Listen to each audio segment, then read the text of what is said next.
back on NBA Now 23, and this is what the team looks like after quite the long time.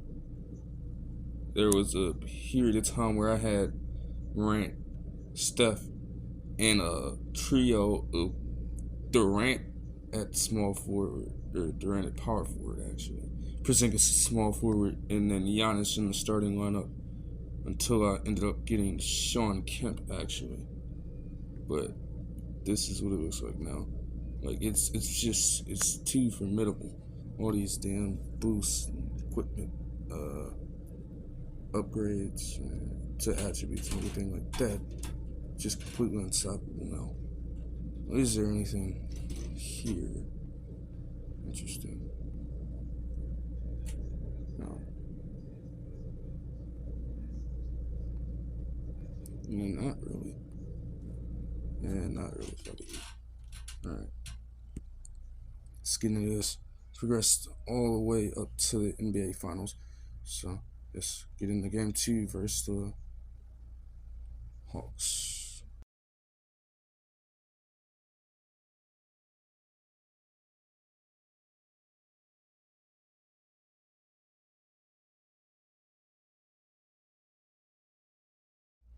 So with all this time, the NBA playoffs as a whole came and went, and the Nuggets ended up winning it all.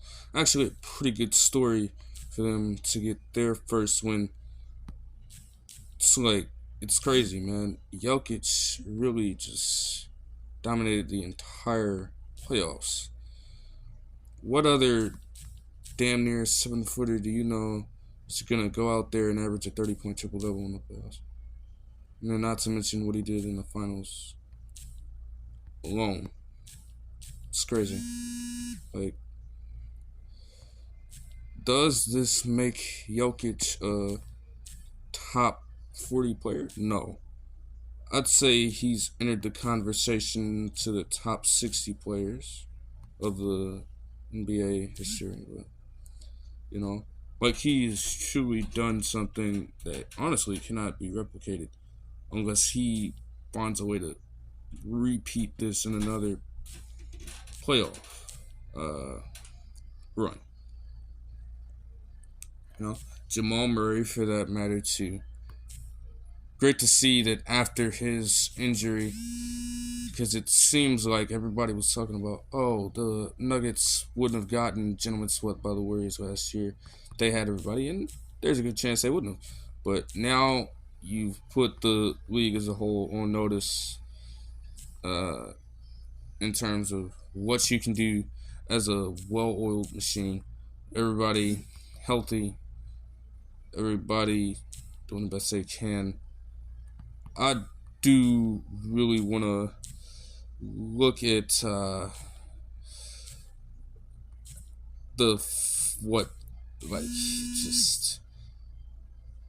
the work that Kentavious Caldwell-Pope and Aaron Gordon, those two guys put in, is absolutely it's crazy.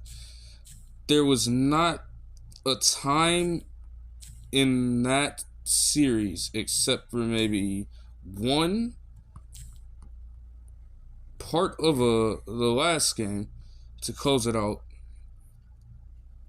Kentavious Caldwell-Pope was on Jimmy Butler's ass the entire series. He locked him up. Every time Kentavious Caldwell-Pope was somewhere near Jimmy Butler, he couldn't do anything.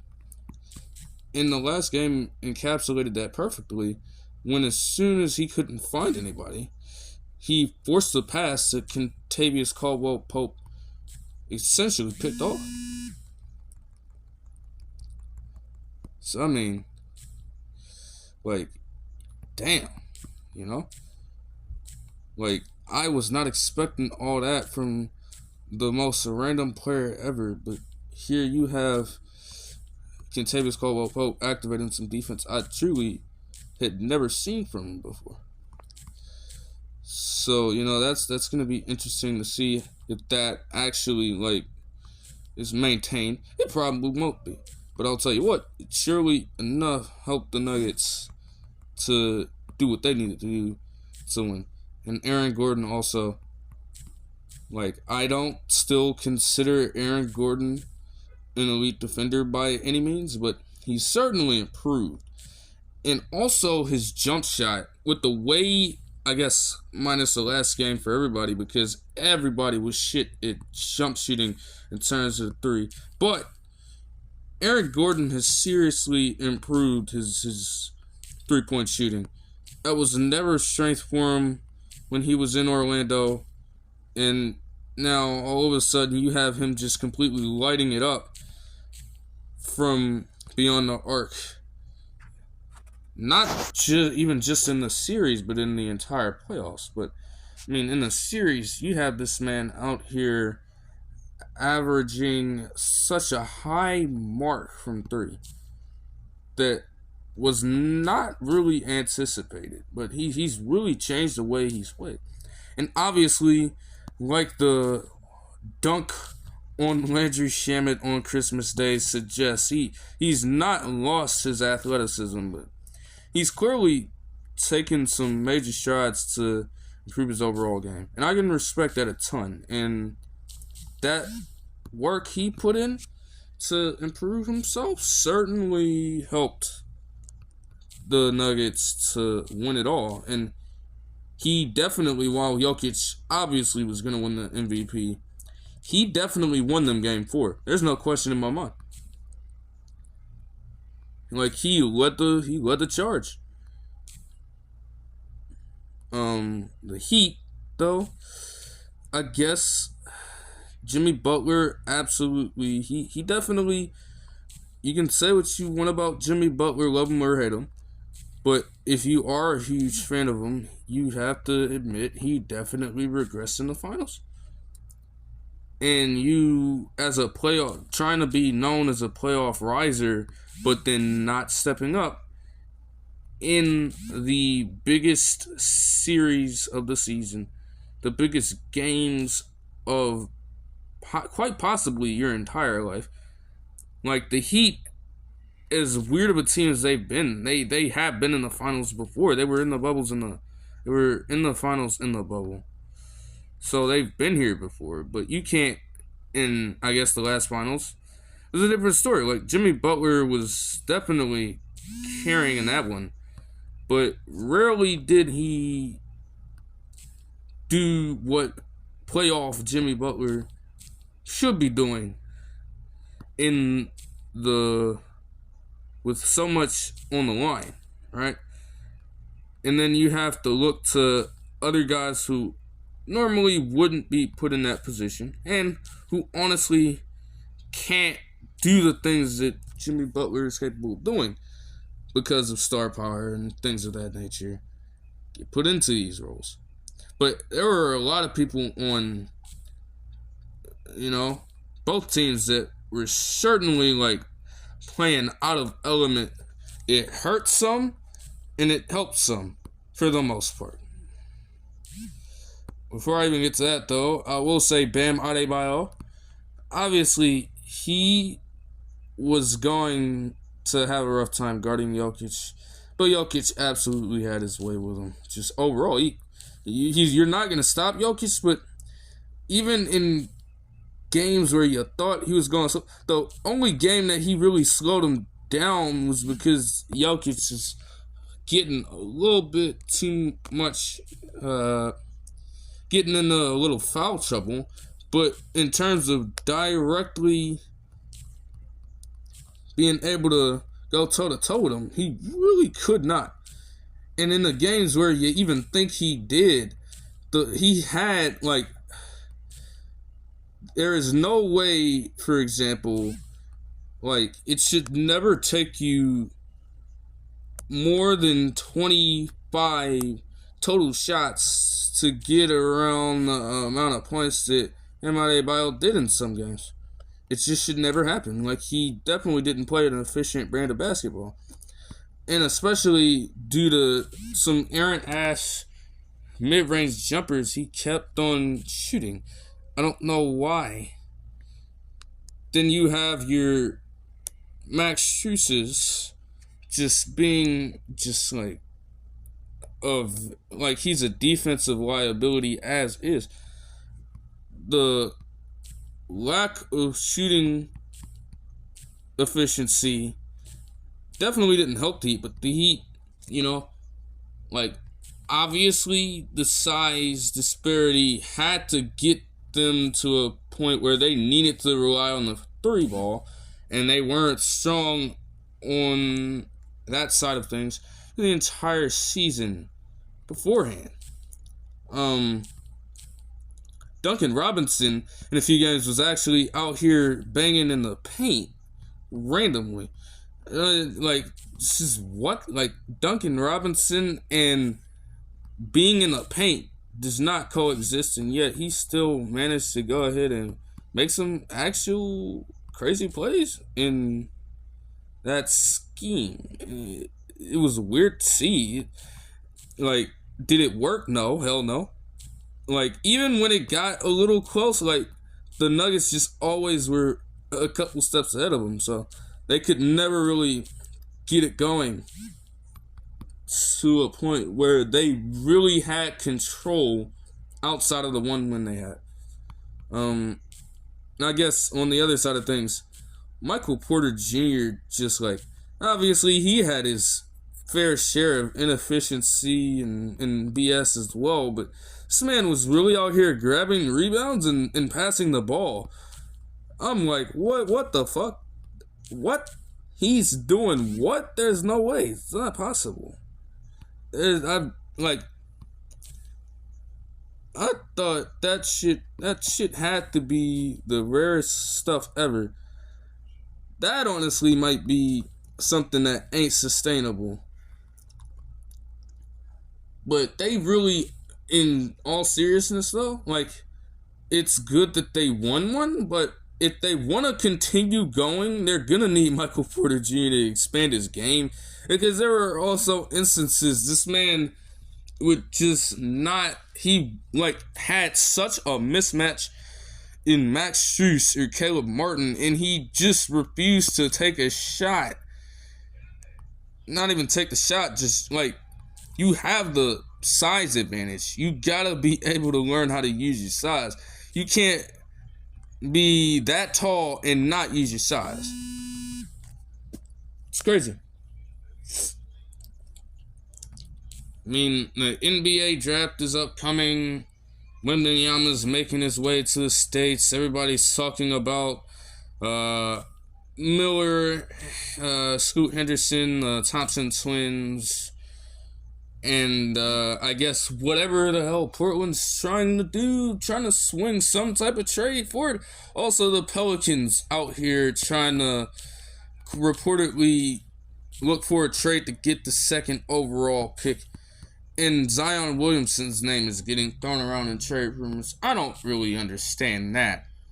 But, I mean, for the second overall pick, it's kind of weird because all the teams involved, the Hornets, the Blazers, the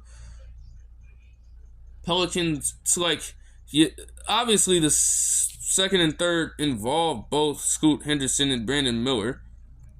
It seems to me like the Hornets would be way better off drafting Brandon Miller. It makes sense. Why draft Scoot Henderson, given his play style, when you already have that in LaMelo Ball, basically? And, if you're the Blazers trying to get Scoot Henderson, why? You already have Anthony Simons. You already have Damian Lillard still, unless we actually see Damian Lillard finally want to get the hell out of Portland. He's probably not going anywhere. So it's like, what is up with that? Like, if you draft Scoot Henderson, what are you doing with Damian Lillard? Because one of these guards have got to go. One of them has to leave. You just cannot keep all those guards on one team. You're just hoarding at that point. And it's ridiculous. Like, that's got to cease. Speaking of Morant, his suspension, it was literally going to be like one of the biggest suspensions ever. We're going to wait until after the NBA Finals to broadcast it because we don't want to take away attention from what the Nuggets are doing at the time. But I mean, first of all, Silver, I mean, I guess technically, in that sense, like, I can see why they didn't want to broadcast the news of the suspension then, but even then, you talked about and hyped up the suspension during a draft lottery that many people paid attention to. If you want to talk about taking away from something, you're taking away from the teams that, you know, like, there are certain teams' futures on the lines depending how the odds went. And you're taking away from that experience to report on a possible suspension. But now you instill all this suspense in different fan bases and things for a potentially long suspension. And he ends up getting only 25 games and a couple little things to the side. Like, it's weird. I can understand why the league wanted to wait, but it's kind of a weird situation. And, I mean, you know, rest in peace to David Stern. But David Stern was the commissioner, man. Everybody knows. Like, 25 games? Nah. Morant is suspended for the rest of the season. On top of a whole bunch of other shit. Stern was still the commissioner to this point. You know, Silver is a bit more lenient when it comes to things like this. Clearly. Been well documented. So, you know, like, Morant should be very, I guess, he should be okay with that. And if he's not, well, you're gonna have to live with it, because if Morant, for whatever reason, does this shit again, he's not. It's not gonna go good. It's not gonna go so good the next count. They're giving you chance after chance after chance. You cannot do this shit again, and that's really what it comes down to in this entire situation. Many people have mixed reactions to the entire ordeal and all of his incidents. The idea and the whole reasoning for everything, it's not that he committed any crimes or anything with the previous two incidents relating to weapons, I guess, or the idea of beating up some other kid or shit like that. It's not like he's committing a crime. The issue comes down to the message it sends out to the younger audience and what it does to potentially hurt his own brand. He could be one of the faces of the league. He has a lot of sponsorships already. He has a ton of shit lined up for him. And that message, when you're doing shit like that and broadcasting it out on a national scale, all over social media, not even on a national scale, the entire world, in a sense, can see it. That's just how rapid fire this stuff is now, with high-speed internet and, I guess, things of that nature. That's how it is. Everybody can see it, and you're broadcasting that out to a younger audience that clearly, it's clearly not a message that you as the face of the league wants to send.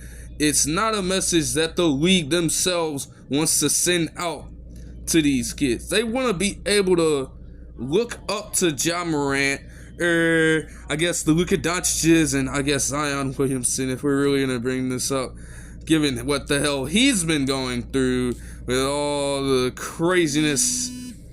But clearly there is a more positive message, and messages for that matter, to be sending out. You can't have Morant out here broadcasting that. It's not good for the league. It's not good for him. I guess that was quite the easy dub. Just 2 games away from it. Shouldn't have given up so many points, but I don't know if there are separate playoff stats, but all I know is that Ja Morant with 29 and 24, it's crazy. It's crazy, man. And what, 96-0? That's insanity. And also, real quick, actually, I don't know what is wrong with the Wizards, man. I don't know what's wrong with Bradley Beal, but you put yourself in a situation where there's no good outcome for whatever you do if you trade this man. Or if you keep him. If you keep him, you're going to be a team that still doesn't do shit at all in the regular season. Stuck with an inefficient volume shooter. Honestly, I'm inclined to damn near say a shot chucker at this point in Bradley Beal. Man doesn't do shit, and then you're going to be stuck with this mediocre ass team for quite the long time because you have all this money wrapped up to this fucking dude, and then if you trade him away, you're gonna go ahead and shit on another team's entire future. But honestly, given the reports on his value doesn't even seem to be that high. So you probably aren't getting shit back for a motherfucker that's getting $50 million a year. You're not getting shit back if this dude gets moved. When you're trying to shed off somebody's contract like that, you want as much back as possible. So you mean to tell me in the previous offseason, you had this dude not being wanted by any other team in the league, then out of desperation from both sides, you re-sign this man. And you go through another season of being absolutely terrible, the team and himself. And now you want to move him? What the fuck are you getting for him? What are you getting for him now if his value isn't even that high? And what team wants him still? This is still the question. What team wants him and what team is willing to pick up his contract? The only team, in my opinion, that might really have a chance at getting Beal and it actually making the slightest amount of sense would be the Utah Jazz. And obviously, they're just coming out of the Rudy Gobert ordeal. Do they really want to find themselves in that situation again? I doubt it.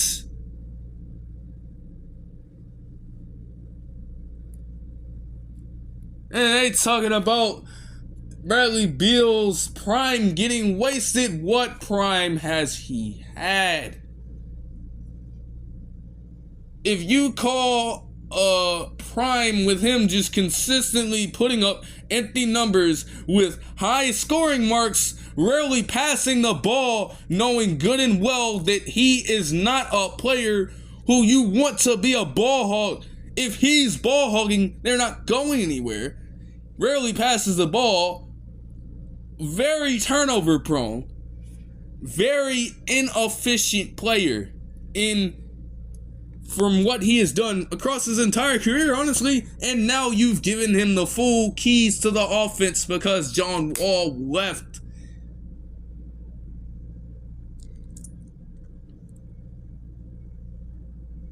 They are just in such a weird situation that honestly, they didn't have to be in.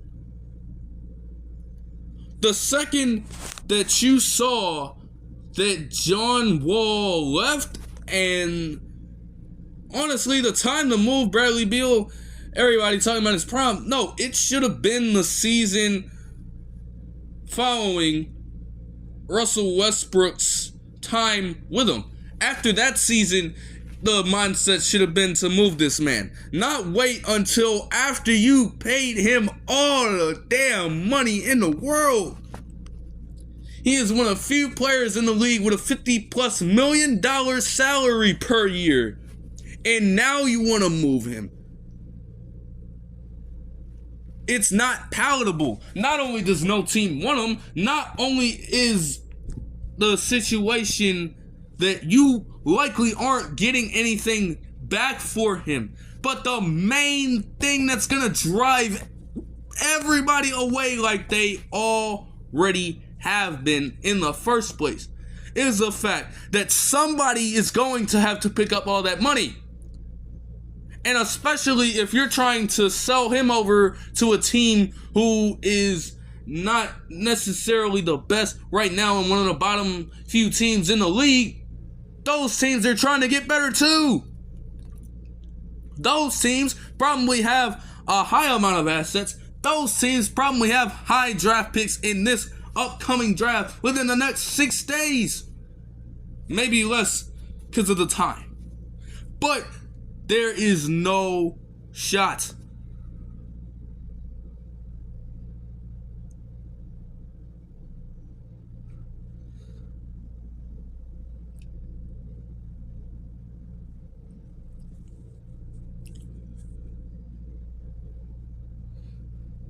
Seriously, like, honestly, I don't even know how much Bradley Beal... I don't know how much time Bradley Beal has left in the league. I don't. Because let him try to play the same way he's played in DC on an entirely different team, if that team even wants him. If he tries to bring the same style he's played with in DC to another basketball team, he's off that team immediately, and he's probably going to be in a situation that Carmelo Anthony was after his time with the Thunder. Because of the fact that that type of style, that type of play is not beneficial to any team. Never has been. It has never been something in style. And you are just putting yourself in a deeper hole the more you allow him to play like that. So let him bring that to another team, he's finished. Basically, Beal is not a good player as is, but seriously, if he wants to survive in the league, he's got to change it up. That might be asking a lot, but he's got to do it. Alright, that will do it for this one. See you guys in the next one. Peace.